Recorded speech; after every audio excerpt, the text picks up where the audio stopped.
friends. Welcome back to File New. My name is Ryan Selvy. I'm a motion designer artist in Brooklyn, New York. It's good to be back every Wednesday here at this time, same place, here on Adobe Live. Thanks to tuning in both on YouTube and on Behance. Hello to Oliver, Wade, and Robert over on YouTube, and Peter, Bruce, who else am I seeing? Jack, Bliss, Franco, all the usual here over on Behance as well. Penny Doodles and Desiree also in YouTube. Thank you guys for being here. If this is your first time here, thanks for being here. This is a show that's all about tech news, designer news, creator news, and everything in between. The world's constantly changing, and there's always new updates and new stories, so we're trying to cover everything as it's coming at 100 miles per hour and make sense of it all. And Oliver says, you say the same time, but you're an hour earlier for me. Yes, that is true. We did have some daylight savings time. I'm not handling it well. You know, I'm staying up until like 3 a.m., 4 a.m., but you know, eventually it should technically kind of phase itself out. But we have a few different segments. We have news segments. We have fonts of the week. We have resources, rebrands, and spotlight. So we're here for about an hour or so. Come in, tune in. Hello, lurk as you come and go. Hello to Jana as well. And yeah, Desiree first time and excited. All right, well then I'm not going to keep you waiting. Let's hop on into some news.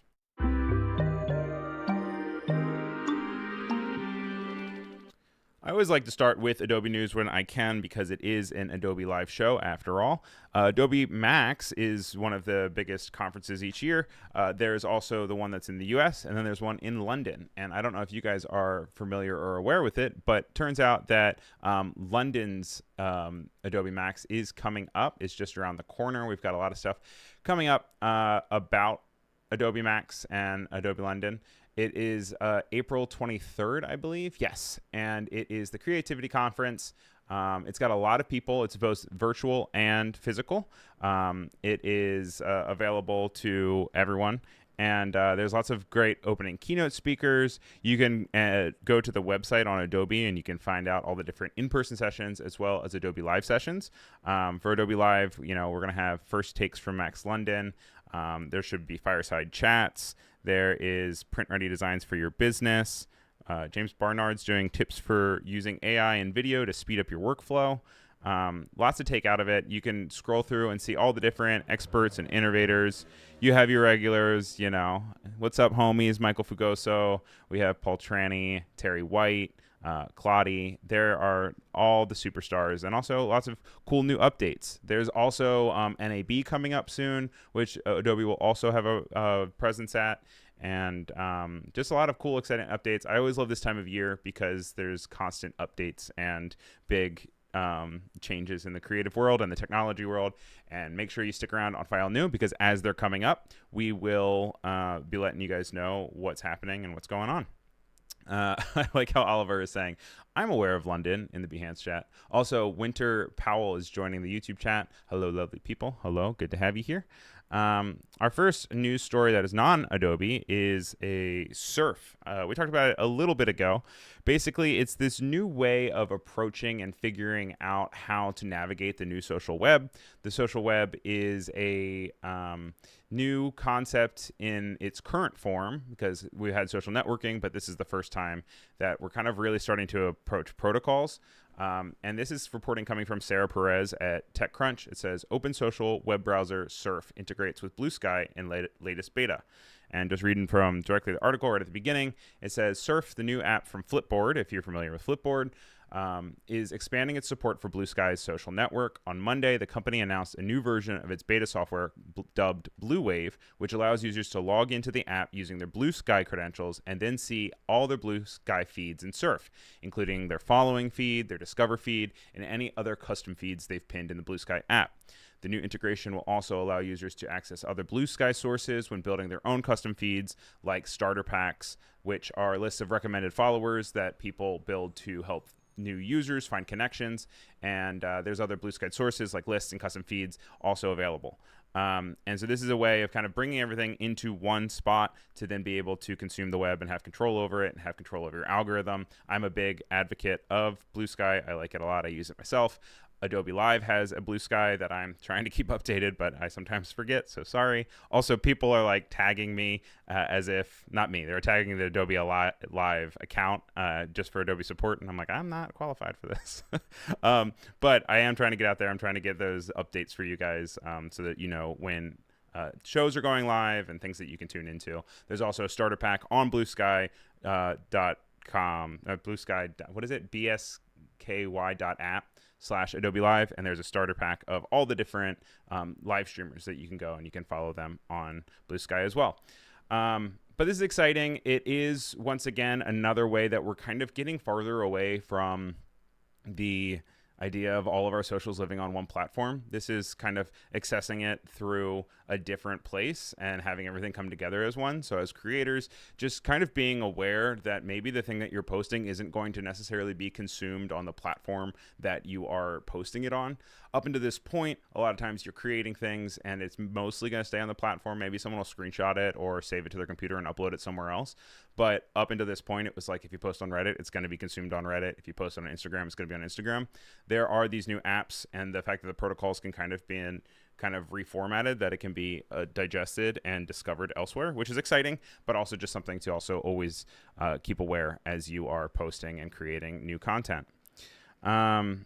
Keeping the news towards mobile, because we were also just talking about mobile, there is an update that apparently iOS 19 is going to have a major redesign. The iOS 18 is the current one that is out right now that looks pretty similar. The last gigantic overhaul that they really had with the iOS system was when they went flat. If you guys remember from 2013 maybe, when we went from kind of that style where everything looked like, it's called skeuomorphism. It's when everything kind of looked like kind of real. It's when like the YouTube app was a literal old looking TV. And then now it's switched to very flat design. It will be interesting because Apple is taking into account the presence, and they're trying to have a focus on AI and AI assistance. It'll be interesting to see how that is reflected in the new iOS update. They have not formally announced it yet, but this is something that's kind of coming, and it's something that is normally to be expected in their June conference. If you look to the way that they designed spatial design for the Apple Vision Pro, you will see that there were subtle changes. They want to get simpler. They kind of are adapting and evolving as humans are also adapting and evolving. This is something that we see a lot with understanding of technology or use cases. If you look at how TV and movies looked back in the middle of the 19th century, the middle of the 20th century, that always trips me up. Why? I get it, but it also drives me nuts. I hate that the 1900s or the 20th century. But if you look in the middle of the 1900s, there are certain things that camera operators and directors felt like they needed to explain to the viewers because the screens and narrative structure of creating storytelling on screen was still relatively new and was referencing things like theatrical experiences.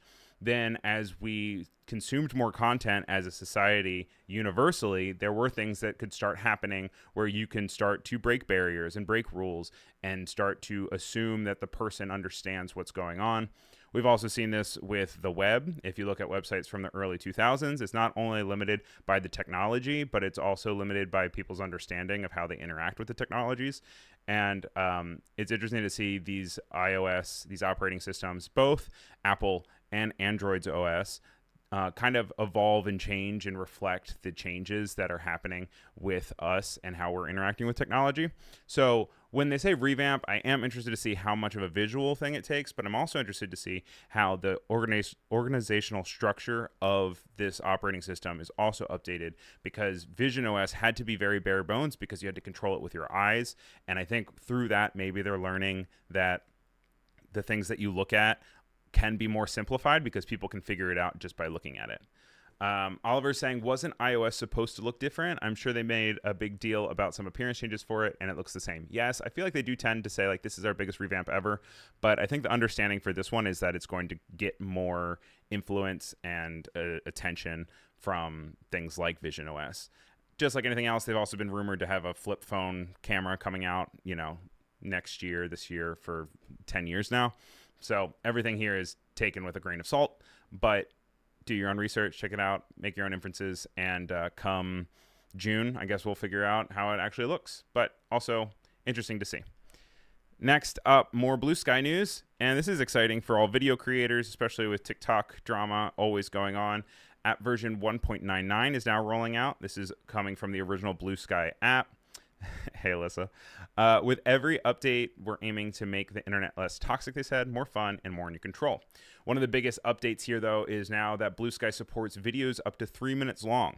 You guys might remember that a few weeks ago on Bluesky, they kind of created a new feed or format for people to kind of focus on video within the Bluesky ecosystem. They were short and kind of limited to one minute.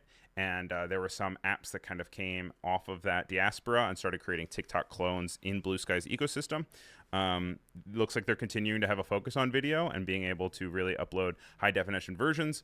Now you can upload up to 3 minutes of video, and a separate request inbox for DMs from unknown users to have a little bit more control over your privacy and having a less toxic online environment. And you can also mute accounts more quickly, they say. There's an improved moderation reporting flow. There's better tablet-sized layouts on web, and there's better error reporting during sign-up. Wait, it's saying cheap chat classy. I do know Alyssa Frank, so there's no no offense taken there. Also, I'll take Streamy Hunk. Yeah, I'll take it. It's classy for me. Talking about video, also hello to Aperva over on Behance. TikTok has a really new, interesting way to kind of approach and address minors and their interaction with the app in post hours. There are the new announcement. There's a new announcement that says that apparently after 10 p.m., I believe, on TikTok, there's going to be entering a wind down phase. This is coming from reporting from The Verge. Emma Roth, and it says that if a teen under 16 is still using the app after 10 p.m., TikTok will interrupt their feed with a full screen wind down reminder, which will play calming music to help teens relax and be mindful of the time. Which I think is hilarious and wonderful, and also fascinating. And I'm curious to see how that works out.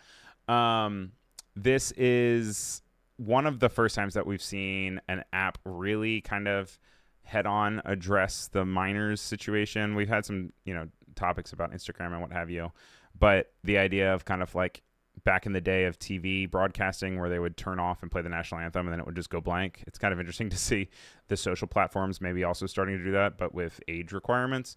I'm always down for mindfulness. I love to meditate. I would like if I could even include this in my own kind of bop, but we'll see how this goes. I'm interested to see where it rolls out and how the kids react. But very interesting, and I can't say that I've seen any other service do it. So we'll see as they stick around. We were talking a little bit about Adobe Max earlier in the show. One of the things that is really exciting for Adobe right now is Adobe Firefly. If you guys saw any of my streams from, I think, 3 weeks ago when I was out in San Francisco, you guys were able to see that I was really focusing a bit on the text to video model. I do have it here, and I was wondering if you guys wanted to maybe create a quick text to video that we could just check out while we're working. We can say something. What if we do teenager winding down after a long day of scrolling on their mobile device, taking time to meditate in a serene environment, and being mindful of well-being. You can always also introduce first frames and last frames, which is cool. If you want to make it fully loop, you can do the first frame and the last frame, and then it'll pop up. But I said we just kind of start with that. We can go, and what if we do an extreme close-up? I'm going to try to make this as cursed as possible. No, I shouldn't. I should make it nice and normal, right?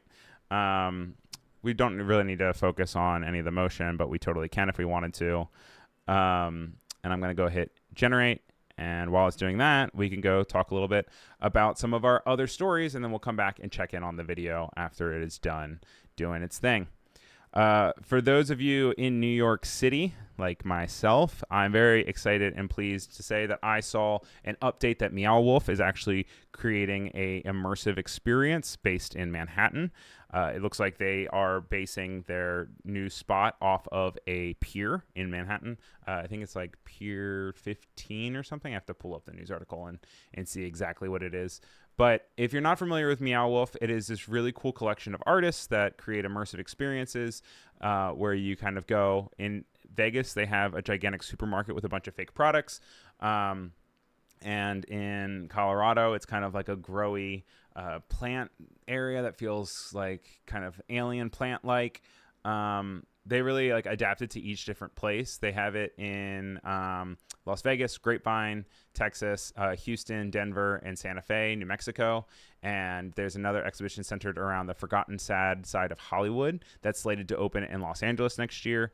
And then New York is expected to open sometime after that, it says. This is coming from Fast Company's blog from Grace Snelling, and it says Meow Wolf is bringing its immersive art experience to New York City, Pier 17, so kind of low on the side, and I'm very excited about it. I love Meow Wolf. I love immersive art, and it's something to go get inspiration. A Purvis saying, didn't they call it psychedelic in the 1990s? You know what? Immersive art can be psychedelic. And it can also be non-psychedelic. Normally with Meow Wolf, I think it always ends up being psychedelic, which I love. It's good. I love black lights. I love, trippy stuff. Big fan. Now, also, while we are talking about stuff, there are a lot of conversations that we can probably have while we're not streaming. And I'm very proud and excited to announce that Adobe Live has updated and announced an Adobe Live server. As you can see, it's at like 82 members right now. It's brand frickin' new. But in it, there is a file new channel where we will always be able to post links, have conversations. But what's really exciting is just when you go and you navigate to it, there is a bunch of spots where it's just the current show lineup. I feel like a lot of times you get into other Discords and there is nothing kind of guiding you through the channel system. On this one, we're just going to keep it to current shows. So you can go in and you can just easily find file new.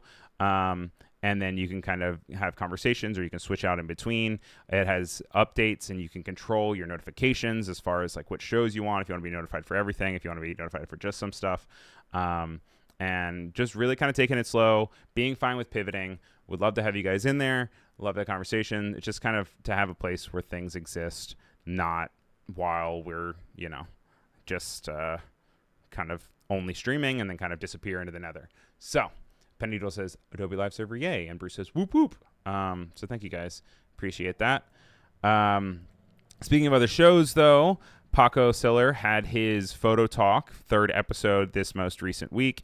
And they did a really cool thing where Lightroom allows you to create a photo and then remix it and have people also kind of submit their own remixes.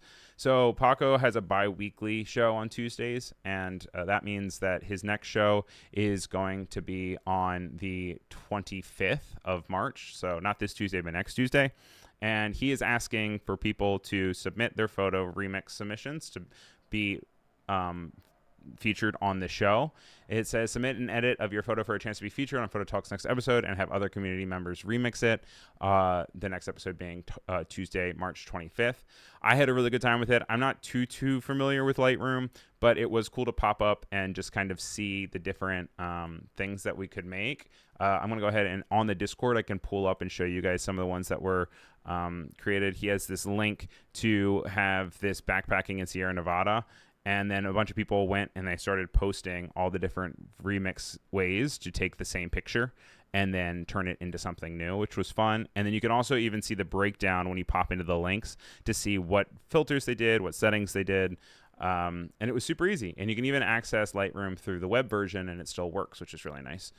But that's adobe.ly/41 capital S, capital L, lowercase c, lowercase t, 8. And you can submit it for your submission and check it out. Thank you, Wade, for putting the link also in the chat. Robert says, new in Discord, you don't need to jump out to your browser for looking at images and videos when you click on them. Yes, very nice. You can all just stay in app and doesn't have to go out. Peter says remixes are great. Yes, Peter had one of the remixes, actually two of the remixes, I believe, for the photo remix submission. Also on Adobe Live, we have a nice message from our boys at the Motion City Motion City Hotline. That's funny. Motion Design Hotline. So take it away, Kyle. Hey folks, Kyle here from Motion Design Hotline, and on today's show, Evan and I have split up. Color channels, of course. We're diving into a couple different examples like this. Evan's showing you some cool chromatic aberration where you're splitting up the RGB channels. And then I'm round tripping through Photoshop using a CMYK process to approximate printing, but bringing it back into After Effects.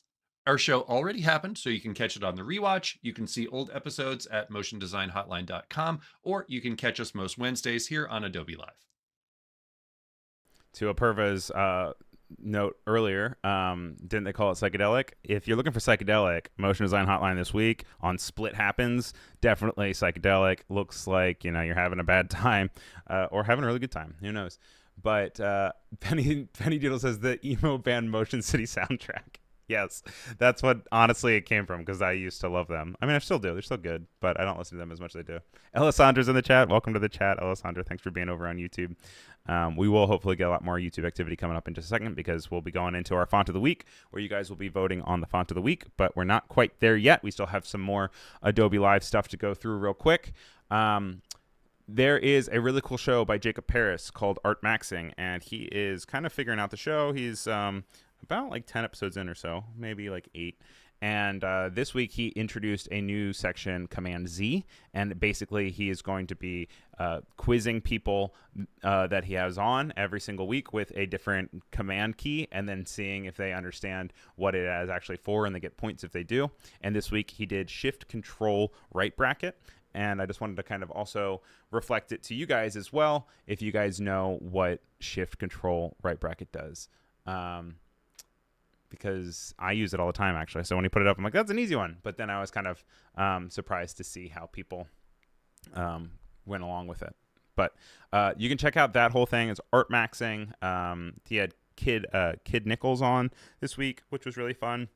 She had this really beautiful cartoon style with these little bugs and this plant. And it's a really fun, like, hour-long show where he gives out points, kind of whose line is it anyway style. But you get, as the audience, you get to see what the criteria is, and then if she blindly does the things that he's doing, then she gets points. And it's a fun way to kind of just have an interactive game show style. And then Wade's here, I believe. I wanted to just real quick call out his show, which is Roller Troll, and it's on Twitch. He did it on Monday. He created this beautiful dragon in only 2 hours. But a lot of this here is all dictated by both the dice and by the chat. And so you can see here that it just started as a dragon, and he began rolling a physical dice that he has this cool fog machine that he then goes and he kind of rolls it out. And then based on what he gets, it then gives him 2 options. So it'll have, like, he'll roll a 13 and it'll say get a grip, 1d4, or sidecar. So then the chat votes on sidecar, and so that's where this little sidecar filled with flowers is. He's got landing gear was picked off of rolling 12. It was fun if 14 is rolled, and that was the first one that was rolled for delivery service. When he then rolled 8, he had to do this brand breakout, and he had to come out with the branding really quickly for the actual dragon, which was fun. And it was just a really good time, and I had such an amazing time. He's on live for 2 hours, and it's on Mondays. He also has a Roll or Troll channel over here on Discord where you can check out the VODs. You can look at previous ones. This is the one before it that had a bunch of different ones. You can see kind of like what worked out. You can see the different results of how many people voted for what, and just continue to kind of have that conversation, which was really nice. So if you haven't had a chance, check out the replay. They're fun even in replays, and it's called Roller Troll, and that is one of the ones that is on Twitch, even though this stream is only on Twitch and on Behance. And then since we have given it some time, let's take a look quickly at the teenager winding down after a day scrolling on their mobile device, taking time to meditate in a serene environment, and being mindful and well-being. So look at that. It looks like he's a little bit locked in, though, a bit to his phone still as he's meditating. But that said, something I'd like to call out, if we watch it, is that his fingers are actually pretty good. And, I was saying the other day that I mostly will use this kind of feature and technology to maybe fill in a spot when I don't have as much space to perhaps do a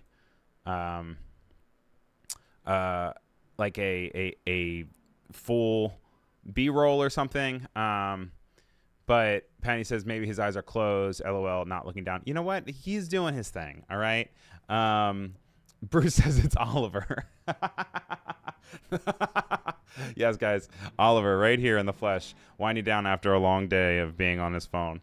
But that's all kind of the news and updates that we have for you guys right now, as far as news stories go. But don't leave anywhere yet. We still have plenty of show left for you. And we have our next segment up, which I believe is Font of the Week.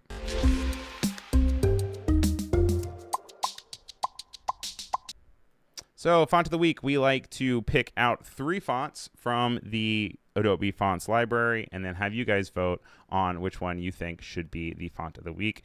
This first one here is called Puntino. It is a dotted script typeface by Arne Freytag. I have a love-hate relationship with this because it's very pretty scripting and it's cool that it doesn't look like anything else. The issue that I have with it, though, is that it gives me the EBGBs because it's that thing where there's a bunch of holes all next to each other. So I was a little bit hesitant about picking this one out. That said, I think in kind of use case, it can be very, very pretty. And I think that it has a chance to at least be a little bit, recognized and figured out. It could maybe work really well with a halftone design or maybe something that deals with like chainmail and you want to kind of replicate that. Fontador itself, which is the font studio, the Type Foundry, is based in Hamburg. And it is just a fun, weird collection of different typefaces and has that scripting. And it kind of has like a almost Avenger game like snap vibe. Winter is saying it is hard to read, which I would love to know what you guys think of legibility. We always like to go in here and then also test it out on File New. So let's do regular here. This might be particularly hard to read because some of our branding has dots in it. But this obviously would never, ever, never be a body copy font. This would definitely have to be something that is more of a header or something. It looks like they have dots down here as their body copy here, but it's not scripted. I feel like the scripting probably is what makes it a little bit more hard to read. But I think that is a good point and something to always kind of keep in mind. And it contains 4 styles with a family package, with light, regular, bold, and star. It says Puntino is maybe the first dotted script typeface and not made up of grid-based dots. They are optical corrected, and there is always the same distance between the dots with the aim to create more harmonic letter forms. The dots also vary gradually in size to reflect the thickening and thinning of strokes, giving the letter forms a sophisticated overall look. And that's the first one. Then our next one we have is Winco, which is kind of the opposite side of the spectrum rather than kind of being spacey and airy. Winco is very heavy. It is a whimsical font as the bottom of the letters as well as the top of the letters are not always 90 degrees. They can be kind of slanted. This feels more fun. It feels like something that might be a little bit focused on maybe a children's brand or something that is a little bit more whimsical in nature. This comes to us off of Adobe Fonts as well, of course, and this is Ramiro Espinoza from Retype. We've done a little bit about Retype before, but this one has plenty of different options for it, and it says that it samples the hand-lettered book covers by designers like Helmut Salden and Boudewijn Letzwart, and draws further inspiration from German and Czech printing types that were influential in the early 20th century. The marriage of those two sources produced letter forms that appear to be both painted by hand and cut in metal. Thanks to its lightly contrasted strokes with flared, angled endings and economical shapes with well-defined corners and curves, the versatile Winco adds characters to body copy and display type in a multitude of applications. And it was created in 2012, so it's been around for about 13 years or so. Let's go ahead, and as with anything else, we will say File New, and we're going to put it in the Winco, which is easily synced straight to my desktop. And very easy to read, pretty fun, pretty good looking, and that is Winco. The retype font is Winco. That's this one right here. Yep, you see now, so that's great. And then our very last one that we have that's going to be up for voting is Pressio. Pressio, Pressio. It is a kind of maximalist font. It says that it is a study in doing things backwards. First, they began with the weight that usually is drawn last, the ultra compressed black. Then it was squished down vertically in increments to make the compressed, condensed, and regular widths, then hollowed like a dugout canoe to produce the lighter weights. 20 styles in 5 weights and 4 widths provide a broad range of expression, including full width, condensed, compressed, and extra compressed versions. This comes from Max Phillips from the Signal Type Foundry.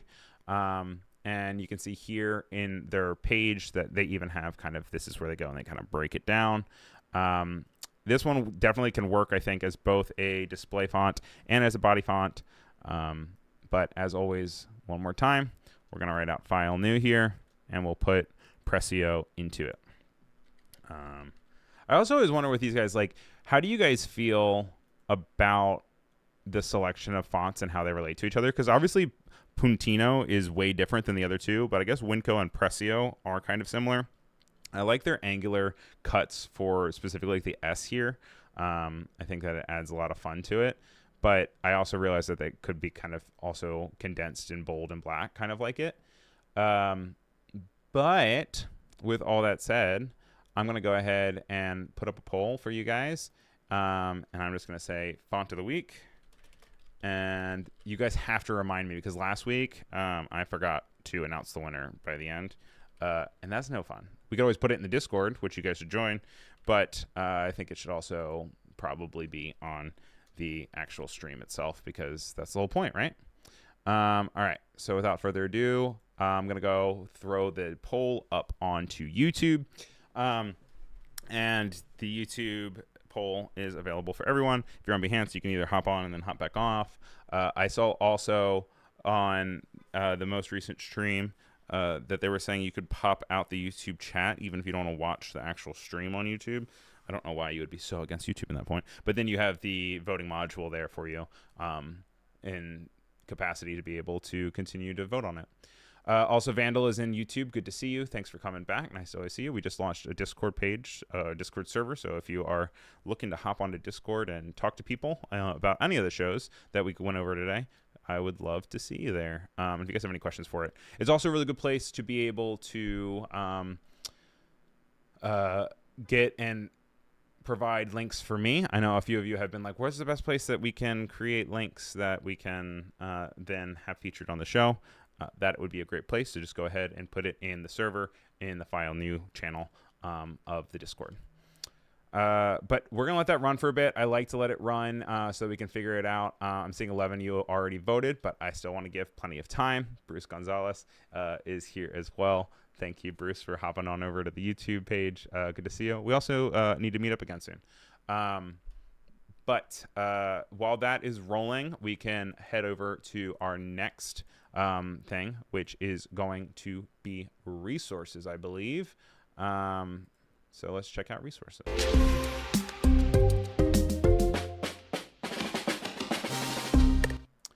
So for resources, it can be a bunch of different things. Sometimes it's like literal things you can download. Other times it is things that you can implement into your workflow or like reflect on what you're creating. Today, I wanted to bring up a piece. There's a lot of Reddit today, by the way, because I was kind of turned on to a few different subreddits that have really good conversations. And then I was like, oh, wow, this is great too. This is great too. But on this one, it was actually from, I'm noticing now, Nostalgic Dolphin. And it is 7 optical illusions that every graphic designer should know. Perfect geometry doesn't look perfect. So there's things like the overshoot. And it's kind of shown here about how the circle looks smaller, although it has the same height as the rectangles. To compensate, we make the circle slightly bigger in this example by 5%, and then it looks like everything's the same size. This is something that also really happens a lot with letter forms as well. You can always really focus on your guidelines and your snap to grid, but it always is important to go and take a second look and second understanding of where those things are lining up and how they are perceived by the human eye. You can see here that the triangular shape doesn't need the bottom overshoot, but the top overshoot is bigger than the circle. In this example, we added 4% top overshoot. There's also something where if you are doing a play button, you don't like center the play button because that will make it look like it's off center, even though it is center. There is vertical versus horizontal. It shows you how the horizontal looks thicker, although it has the same thickness as the vertical. To compensate, they make the horizontal thinner, in this example, by around 5%. The diagonal follows the same principle according to the angle, so they brought it down about 2.5%. And there's also an understanding of circular shapes, have this correction too of A to B. There's broken joints or curves. There's the bone effect. I don't know why they're not loading on my page. But they do exist. It might just be my internet for something, but it's a fun and helpful piece. It's only 7 optical illusions, but they're things that you can apply to a bunch of different stuff. And oh, did we crash it? Did file new crash the website? No, here it is. And this just goes to show you and breaks down different things like the bone effect, sharp joints and darkening to see that joints look fine under a 90-degree angle, but clogged and mass heavy if the angle is sharper. And just how you can kind of adjust these and make these small adjustments so that everything feels a little bit more thing. This might feel a little too type A for you. Which is understandable, but I will say that if you are charging big bucks for your design jobs and you want to kind of be able to point at things that really bring it to the next level and really bring a polished aspect to your designs, this is a sort of thing that I think is invaluable to be able to have this as opposed to someone who is maybe newer to the industry or like hasn't done as much research. So it'll make things look really nice and it'll all come together to be a final piece. But once again, this is on the Nostalgic Dolphin. The link and all previous links are also in the Raindrop for previous episodes and this episode. Thank you to Wade for being top-notch mod here and putting on all of the things. How are you guys doing on the voting for Font of the Week? It looks like there is a pretty good winner right now, but it's only been up for 5 minutes. I guess we'll do it at like 3:45. So in 5 more minutes, we'll call it. If you guys haven't had a chance to vote over on YouTube, make sure you go.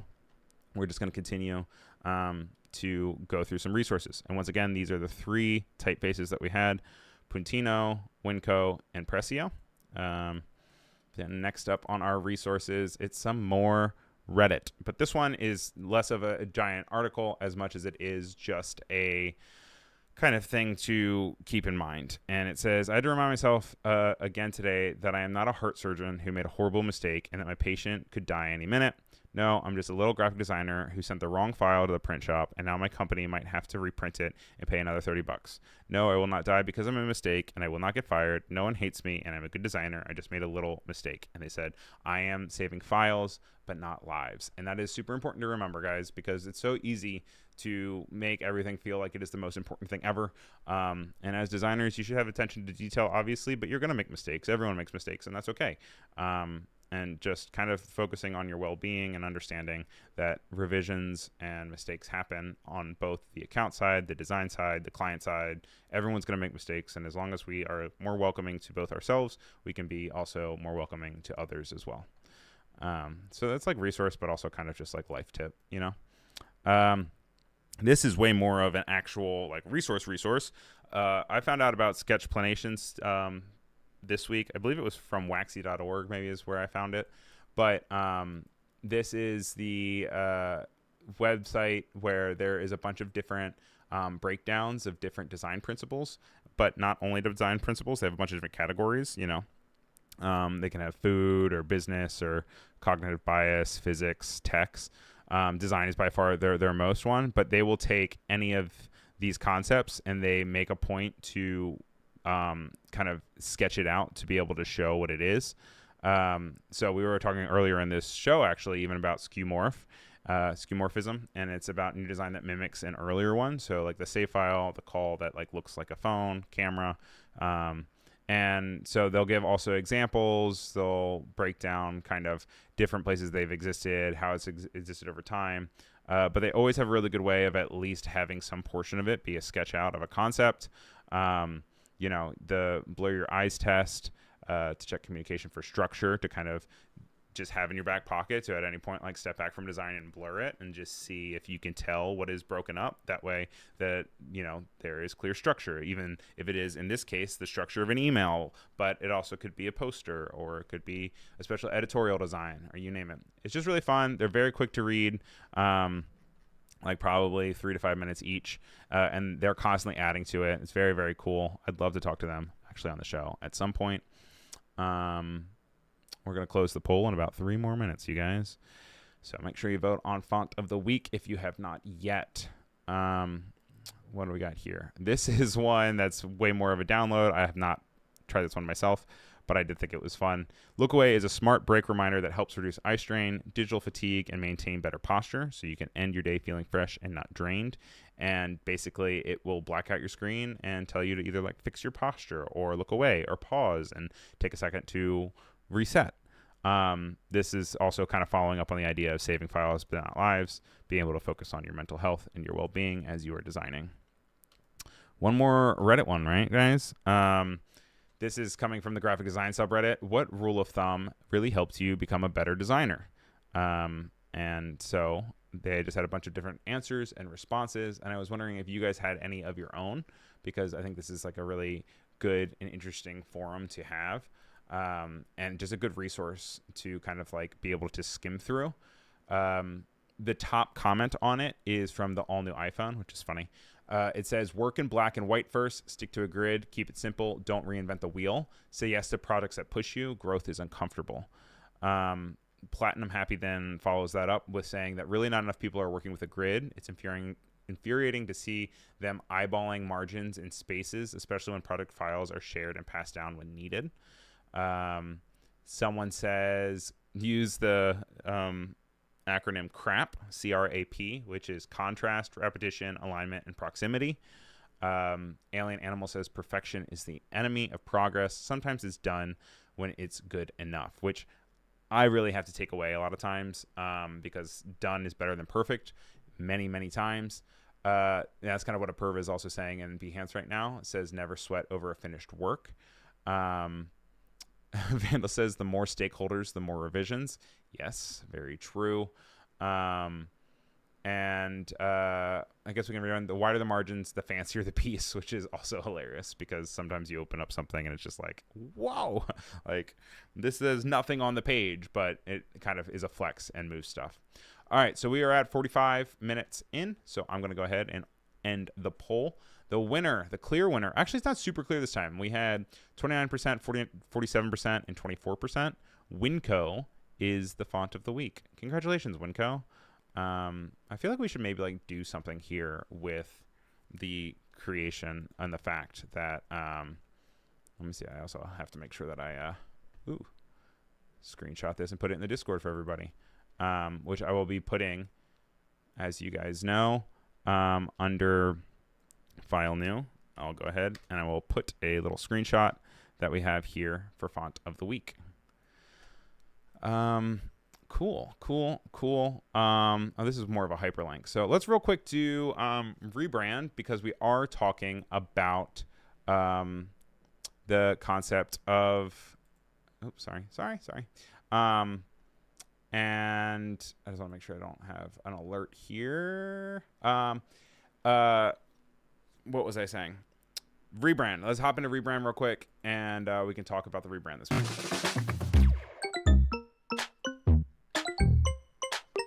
I am just going to zoom in here to show some purple dots here, just as a precaution. Rebrand, we are going to try to not show the logos unless I reach out in due time and get permission to do so. We haven't ran into any issues, but we just want to be a little bit safe, But this week I did post a rebrand within the Discord that is getting a lot of attention. It is for Eventbrite, and it has a very interesting approach. If you are able to check out the Discord, you should. I'd love to hear you guys' thoughts. It is making a blobby E. I guess I could probably also like do some sort of just me here. It's like this blobby E that is repurposed and reused a lot to then fill it with different things that can be different events, from different like Grassy or like the Statue of Liberty or a concert. And the thing that I can really attest to it is, I don't know how I feel about the forum itself, but I will say that there's nothing really quite like it. I think that it is something that is its own thing and can be applied to a lot of different stuff. But at the same time, I don't think it feels like it's really much of anything else. And I think it's successful in that regard. It's fun. It can easily kind of be adapted to a lot of different things, because obviously events are something that are very flexible, because it's not only going to be concerts or it's not only going to be art shows. Penny Doodles is saying, I like the squiggle E. Oliver's saying, I saw the Eventbrite rebrand first on the site and didn't make the connection to in-person events because I only ever bought online event tickets there, which is very funny and interesting, because there's also the idea of like Ticketmaster, which is not Eventbrite, I know, but is another thing that then kind of you have to make the hop, even though it is something virtual. It's virtual for physical. And then Wade is saying it reminds him of the MTV remix logos. Yes, which I could also agree with. And I would also argue is a very similar demographic, because young people are probably going to a lot of these events and really pushing the events. And the most people at a concert are going to be younger people. So kind of having that youth and that whimsical feel is also going to be its own thing. But yeah, check out the Discord. I would love to hear your guys' thoughts. And like I said, sorry, we can't really show much of it. But we just want to be cautious and respectful of copyright, That said, we can go and we can hop on into Spotlight.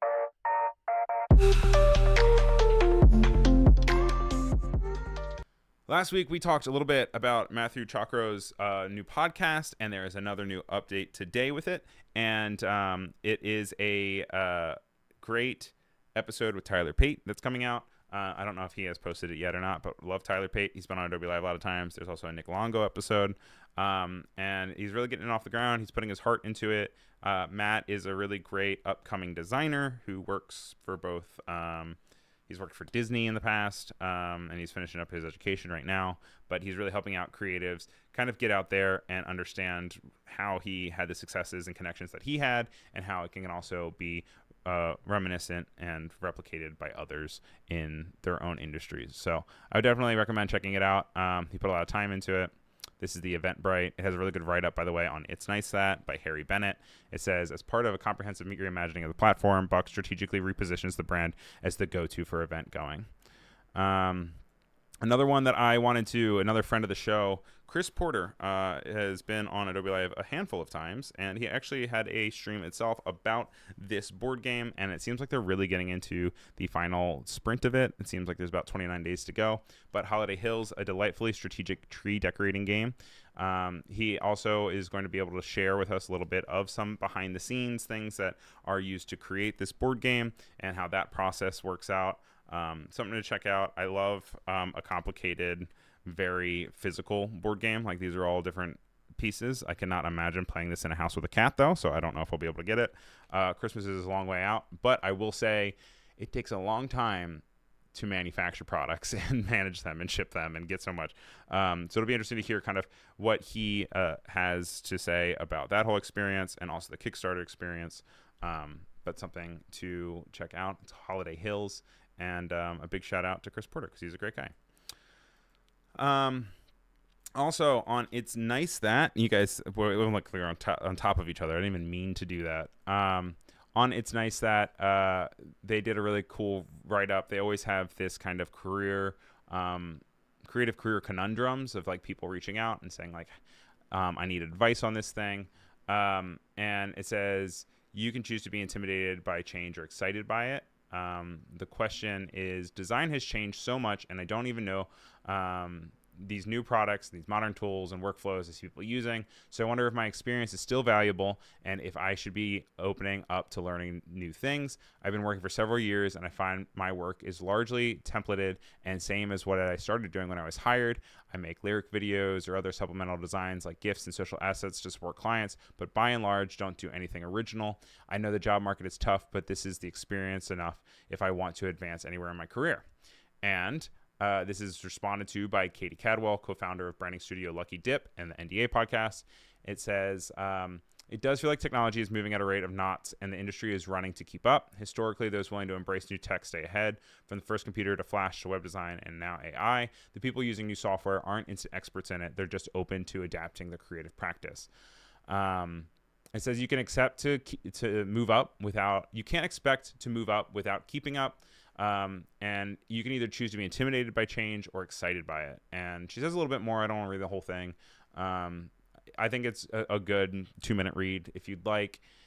Just basically saying, like, you got to find the things that you want to find to be interested in about moving on. And Wade is saying that always depends on the impetus of change.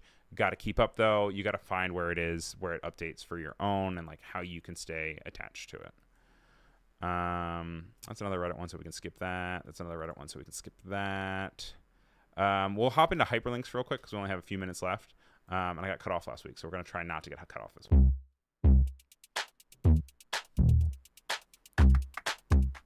This first one is a piece that is on your phone specifically, and it makes it so that it looks like you are looking at something on your phone, which is kind of backwards because, like, if you want something on your phone, like, why not just have something on your phone? But maybe you're like standing across the bar and you just are too overwhelmed with the idea that you are, supposed to be looking at your phone and you're not because you want a distraction and you want to get out of something. And it's just a funny thing. It literally just like tells you, it's not going to pop up on my computer because I have to pull it up on my phone, but it looks a little bit like this.